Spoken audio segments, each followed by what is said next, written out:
Ok, curso de mecánica teórica. Vamos a ver. Para empezar, ¿qué es la mecánica?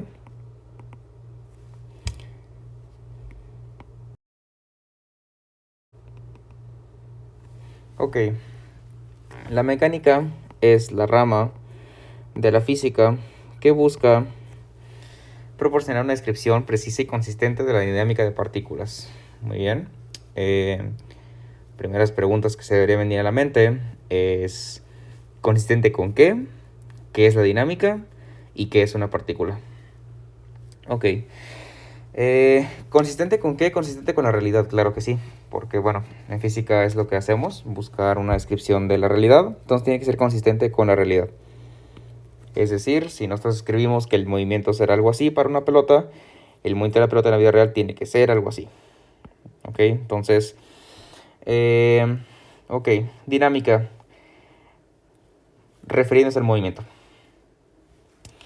Entonces, partículas, ok. Una partícula es un elemento matemático, una idea, más que nada, de un punto en el espacio adimensional. Es un punto adimensional. Es decir, es, si quieren, un lugar en el espacio en el que se concentra o se concentraría de existir la materia total de un cuerpo complejo. Dibujo de cualquier cosa, o sea, perfectamente puede ser un carro, algo así. Entonces, de poderse encontrar, que por cierto este punto se llama centro de masas, o sí, centro de masas, y vamos a ver más adelante cómo calcularlo. Pero bueno, mientras supongamos que se puede calcular, de existir y saber dónde estar, ese punto tiene que comportarse como toda la masa del objeto estudiado concentrada en un punto. Ok, entonces es un punto dimensional al cual le podemos asociar una masa, por ejemplo la del carro. Supongamos que es 1 tonelada. Entonces este punto dimensional representa 1 tonelada en un punto del espacio. Entonces, bueno, eso es para partículas. Entonces, con la dinámica de partículas nos referimos al movimiento de los objetos. ¿Ok? Cada objeto se representa como una partícula. Ya dije con el centro de masas y más adelante vamos a ver matemáticamente cómo se define. Ok. El concepto fundamental para estudiar esto, la dinámica y en general la mecánica, es la distancia. ¿Qué es la distancia? Bueno, para esto primero vamos a tener que definir la posición.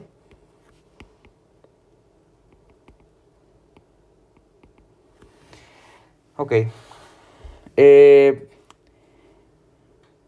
para esto voy a introducir algo que apenas explicaré después. Mientras, no se preocupen, estos solo son dos flechas. Después explico qué significa esto.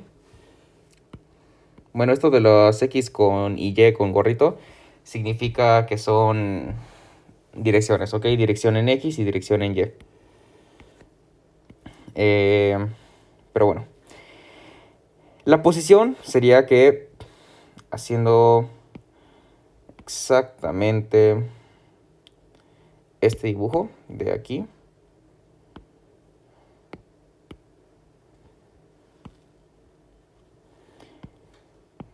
La posición de ese carro, de la partícula que representa la masa total de ese carro, en este caso, sería un vector. Al menos para mecánica newtoniana vamos a trabajar con vectores.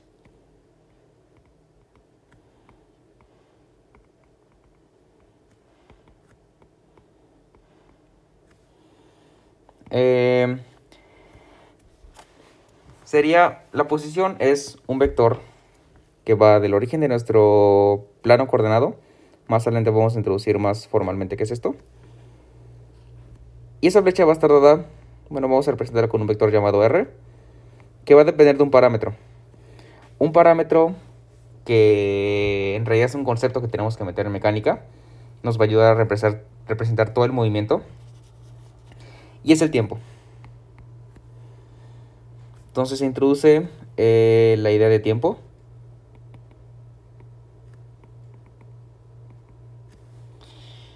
Que es un parámetro libre. Y al menos para efectos no relativistas,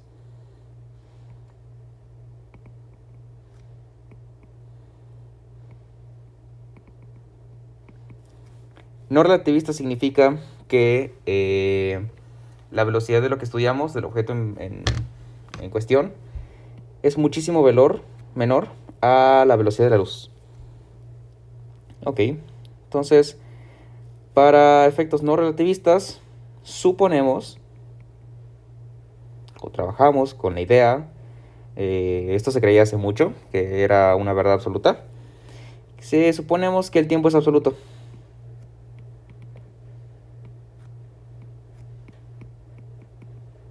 Es decir, el mismo para cualquier espectador.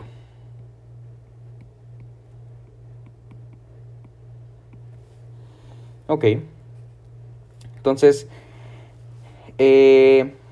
la posición en general es un vector que depende del tiempo. Ok, como es uno de los principios más fundamentales. ¿Por qué? Porque las cosas se van a mover. Es lo que vamos a estudiar, cuando las cosas se mueven. Entonces, tenemos un vector de posición que podemos llamar R del carro. Y por ejemplo, podríamos tener también no lo sé, una mariposa por aquí. Y además caracterizar a la mariposa con su propio vector de posición.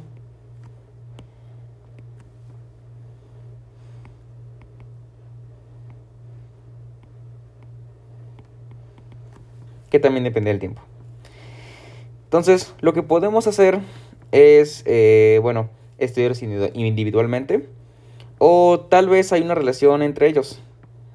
Es decir, que tal vez uno se mueve debido al otro. No lo sabemos, después vamos a ver qué pasa con eso. Pero mientras supongamos que no tienen relación, podríamos estudiar la dinámica separada o juntos de cada uno. Entonces es el concepto de posición. La distancia es un cambio en la posición. Es decir, voy a dibujarlo por acá.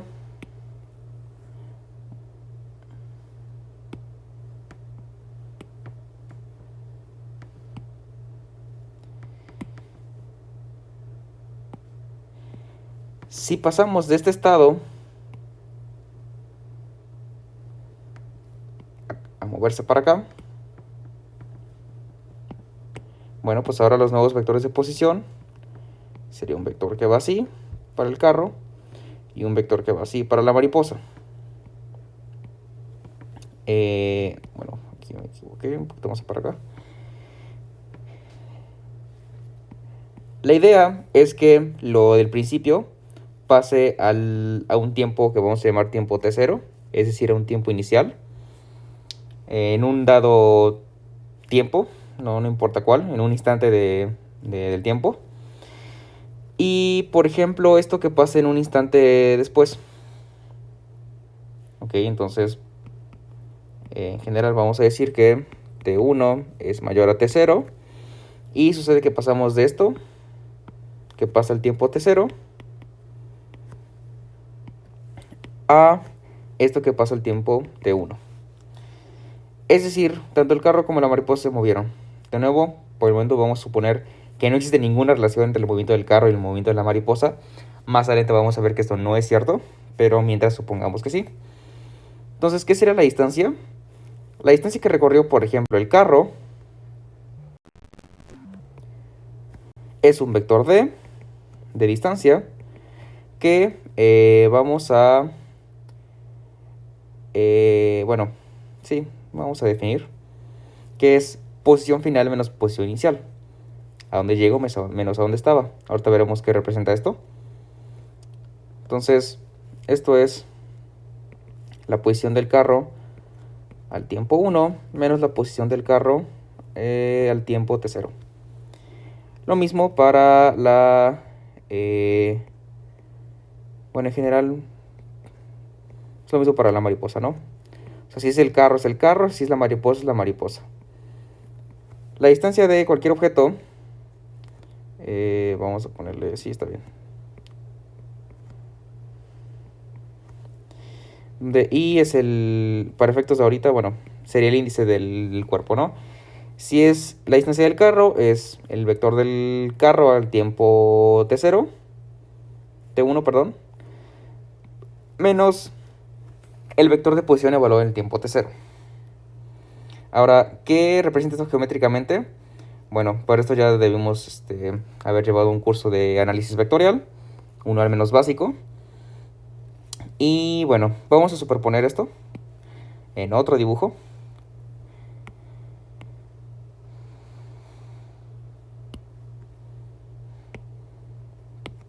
Tenemos aquí en blanco lo del tiempo 0. Y vamos a cambiar de color a lo que pasa al siguiente tiempo.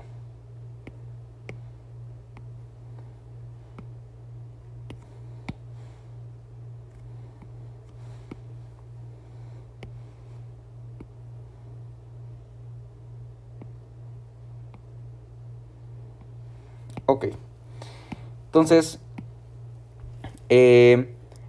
lo blanco de arriba era R al tiempo t0 del carro. Y pasó a ser R del carro al tiempo t1. Geométricamente la resta de dos vectores, al menos como la definimos, bueno, aquí también está el por qué la definimos así, como el final menos el inicial, es porque queremos que la distancia sea positiva con respecto al tiempo, en general, ¿ok? Entonces, si queremos que un vector que vaya de aquí a acá y que me represente la distancia, esta flechita aquí es la distancia, por cierto, del carro, tenemos que definirla como está arriba. Que si la definimos al revés, estaríamos definiendo una flechita que va de aquí para acá. Esta flechita que va al contrario sería menos la distancia del carro y sería la distancia del carro inicial menos la final.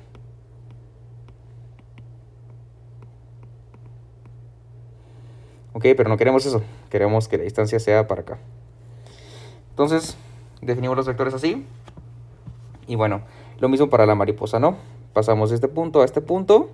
Y este vector es el de la mariposa, que es el vector al tiempo 1, t1, o sea, al final, menos el vector al tiempo t0. Y me escribe esa flechita rosa. Ok, entonces, bueno, aquí erré un poquito. Aquí sería, acabo de darme cuenta, esto sería tiempo y esto sería, pues, posición.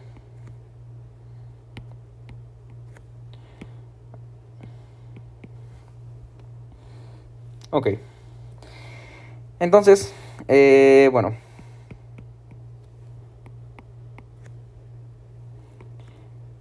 ¿Qué tenemos aquí? Que ya definimos la distancia, que es el concepto fundamental para estudiar la mecánica. Y como dije anteriormente, bueno, las leyes que presentamos aquí deben ser consistentes con la realidad. Eso significa que debe existir, vamos a poner aquí como una nota, debe existir un respaldo experimental.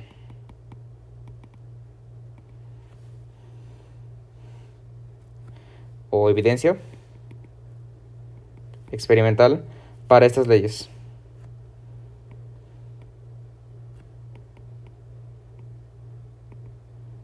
Para leyes presentadas, ¿ok? Entonces, bueno, ¿qué es lo que sigue?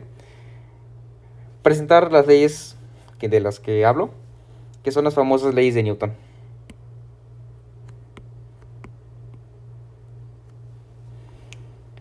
Ok, muchos ya las deben de conocer.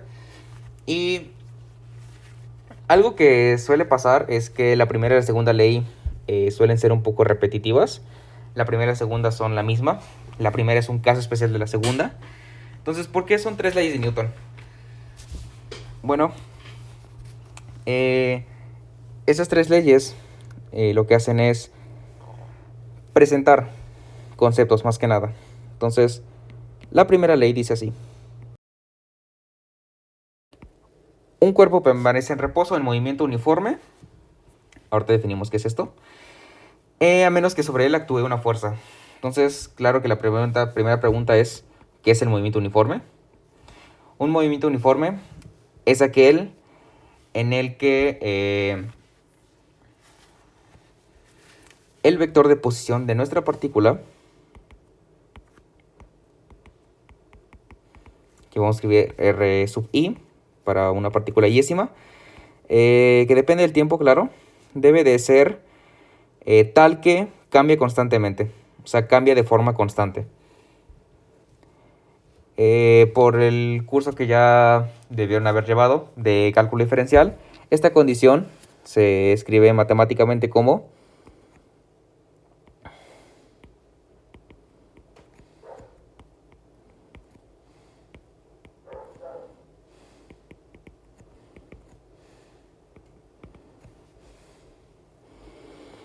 lo que es igual a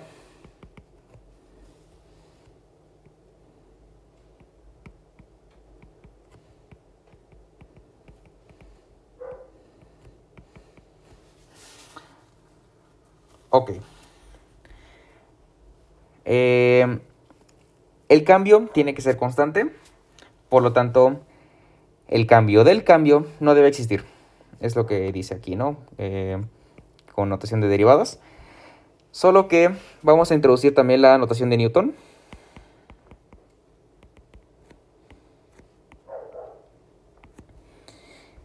Que vamos a estar alternando entre la notación de Newton y la notación de Leibniz. Esa es la notación de Leibniz.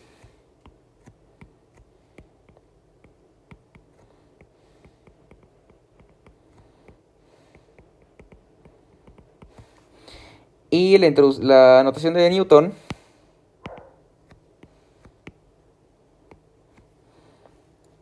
es la siguiente. Cualquier cantidad, punto, es lo mismo que escribir la derivada temporal de la cantidad. Es decir, que, por ejemplo, h doble punto es la segunda derivada de h con respecto a t, para cualquier cantidad. Entonces, pues eso. Okay, entonces vamos a ocupar la notación de punto para especificar una derivada total temporal. ¿Ok? En caso de necesitar una derivada parcial, necesitaremos escribir, pues, la notación de Leibniz, es decir, ser explícitos. O cualquier otra notación que nos sirva, pero que sea explícito, que es derivada parcial. Entonces el punto es reservado para las derivadas totales, ¿ok? Entonces, es lo que nos presenta la primera ley de Newton. Y en realidad lo que hace la primera ley de Newton es introducirnos un concepto. ¿Okay? La última pregunta está en este enunciado sería, ¿qué es una fuerza? El mismo enunciado nos lo dice. Una fuerza es algo que perturba el movimiento. ¿Ok? Entonces podemos deducir. Vamos a hacer con otro color. Que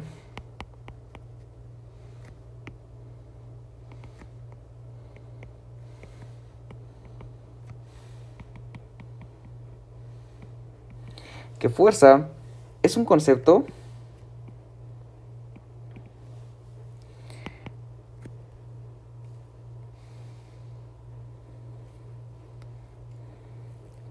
vamos a decirlo burdamente, para algo que perturba o que cambia a R.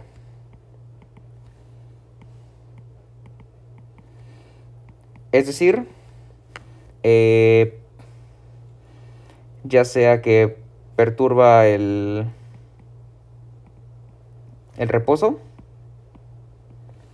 o más fácilmente genera movimiento.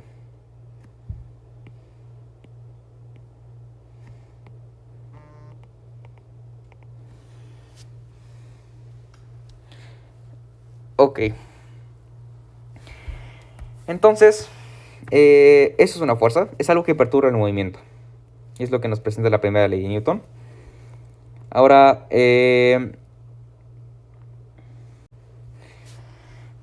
ok, para designar todo esto vamos a ocupar un concepto que también viene introducido implícitamente en la primera ley, que es el concepto de marco de referencia, que era, bueno, las flechas que puse hace rato, estas. Entonces, un marco de referencia podemos entenderlo, al menos en mecánica clásica, como un observador, ¿ok? Alguien que está presenciando, perdón, los acontecimientos, el movimiento en este caso, la dinámica. Entonces podemos decir que un espectador es un marco de referencia que va a presenciar los movimientos. Uno de los principios que plantea esta física de Newton, la física mecánica newtoniana, es que las leyes de Newton, eso es muy importante,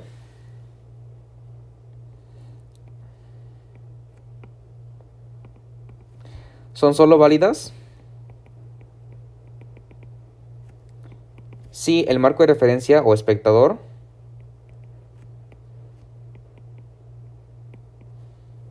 es inercial.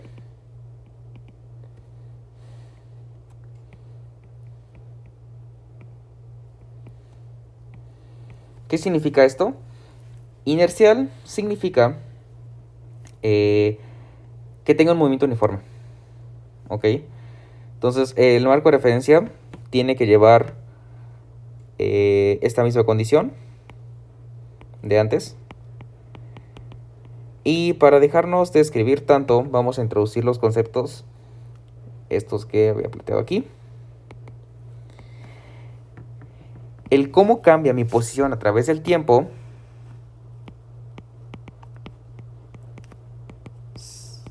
es la velocidad. ¿Ok? Entonces, la velocidad, ¿qué es la velocidad?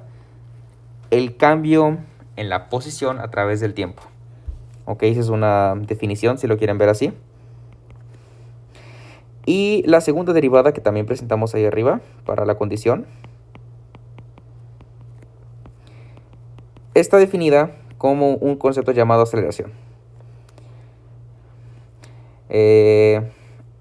Nótese también que, bueno, debido a esto, la derivada temporal de la velocidad coincide también con la aceleración. Ok, eso es como que otra forma de entenderlo. Pero bueno, entonces, ¿qué nos pide Newton para que sus leyes se cumplan?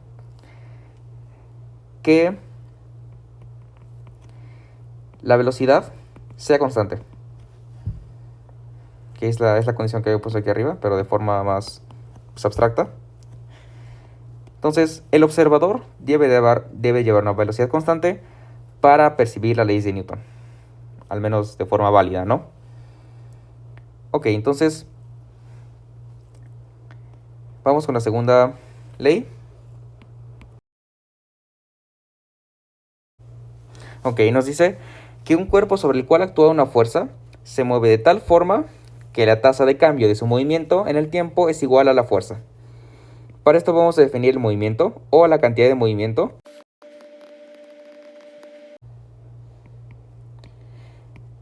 Lo introducimos con un vector que representamos con la letra P. La cantidad de movimiento, o P, vector, se define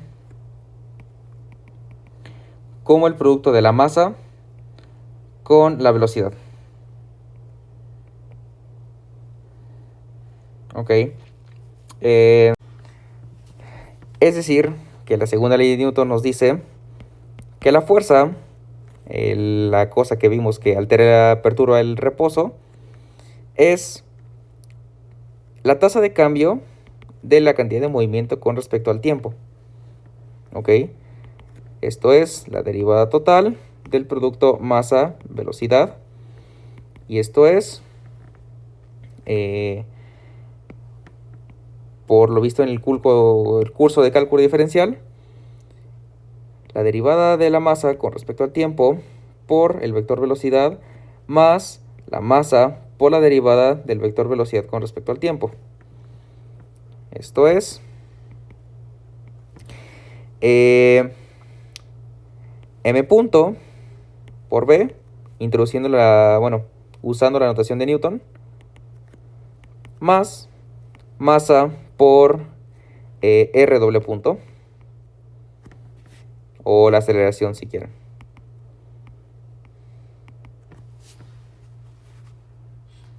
Entonces vamos a ver qué es la masa. La masa,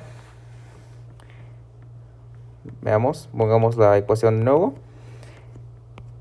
Newton nos dice que la fuerza es igual a el cambio de la masa más masa por aceleración. Supongamos por un momento que la masa es una cantidad constante.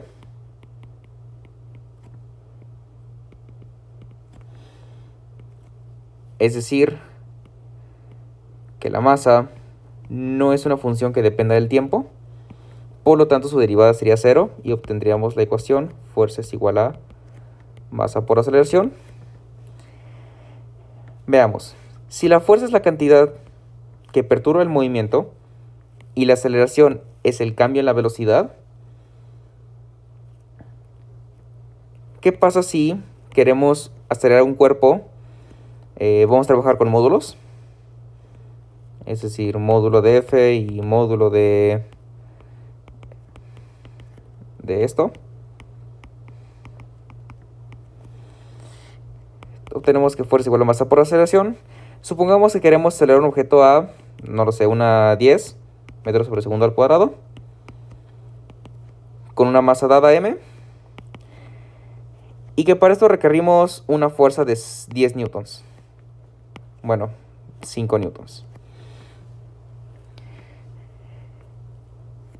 Si nosotros empezamos a variar la masa, notamos que mientras más chiquita la masa, más chiquita tiene que ser la fuerza para que esto siga cumpliéndose. Mientras más grande la masa, más crece la fuerza. Es decir, mientras menos masa tengamos, menos fuerza requerimos para mover a un mismo objeto. Bueno, no al mismo porque cambiamos la masa, pero a un objeto a una misma aceleración. Y mientras menos masa, menos fuerza requerimos para mover el objeto esto de aceleración. Y mientras más masa, más fuerza requerimos para mover el objeto a la misma aceleración. Por lo tanto, de aquí podemos deducir que la masa es una cantidad que se opone al movimiento.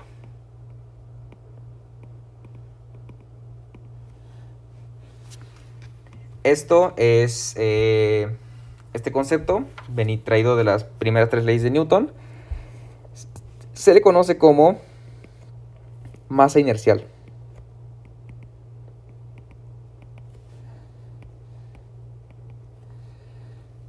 Ok, entonces más adelante vamos a introducir el concepto de masa gravitacional y veremos que existen experimentos que comprueban que la masa inercial y la masa gravitacional son la misma. Pero mientras, la masa es una cantidad que se opone al movimiento. Ok, veamos.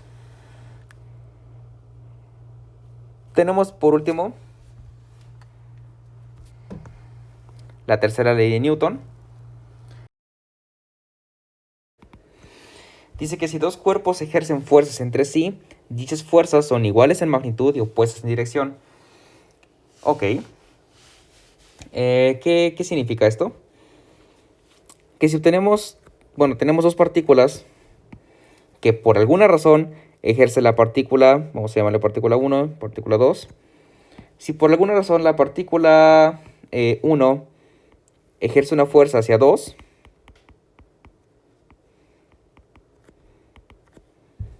entonces, forzosamente, debe existir, bueno, esto no me debe de producir una fuerza de 2 hacia 1 que numéricamente, o bueno, también vectorialmente, se iguala a menos la fuerza de 1 hacia 2.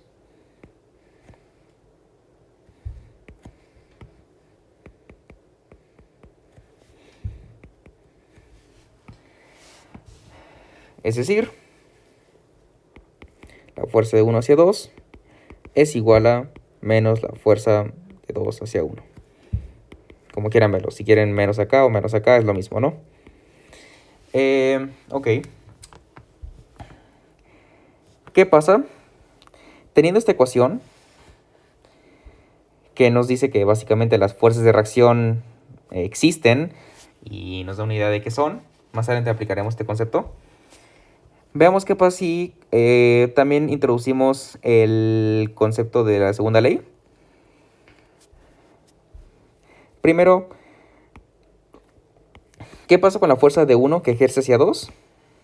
La fuerza que ejerce de 1 hacia 2 se podría calcular tomando el cambio en la tasa de movimiento de 2, porque la fuerza se aplica sobre 2. Viene de 1 y se aplica sobre 2. Entonces, esto sería la derivada del momento de la partícula 2 con respecto al tiempo. Donde vamos a poner que el P sub I vector es la cantidad de movimiento de la partícula iésima. Entonces, análogamente, esto sería la derivada temporal del momento en la partícula 1, porque es la fuerza que ejerce 2 hacia la partícula 1. Por lo tanto, la tasa de cambio es de la partícula 1, de su momento. Aquí un menos. Pasamos sumando el término de la derecha. Obtenemos que la derivada temporal del momento 2 más la derivada temporal del momento en 1 es igual a 0. Como el operador diferencial es un operador lineal, igual del curso de cálculo diferencial, podemos reescribir esto como esta suma. ¿Qué significa que un operador sea lineal? Lo escribo rápido por si no lo saben. ¿Qué es un operador lineal? Supongamos que tenemos una transformación que se aplica sobre vectores. Una transformación de la forma de B a B. Entonces, si la transformación cumple estas condiciones, donde el espacio vectorial está definido como, bueno, el conjunto de los vectores, un cuerpo de los reales, un producto entre escalares y el vector. Los escalares son los elementos pertenecientes a los reales. Y una operación de suma entre vectores. Si el operador o la transformación cumple estas condiciones, se dice que es lineal.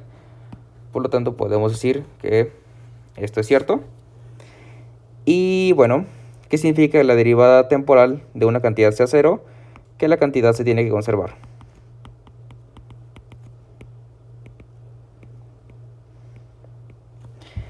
Y esto es la ley de conservación del momento.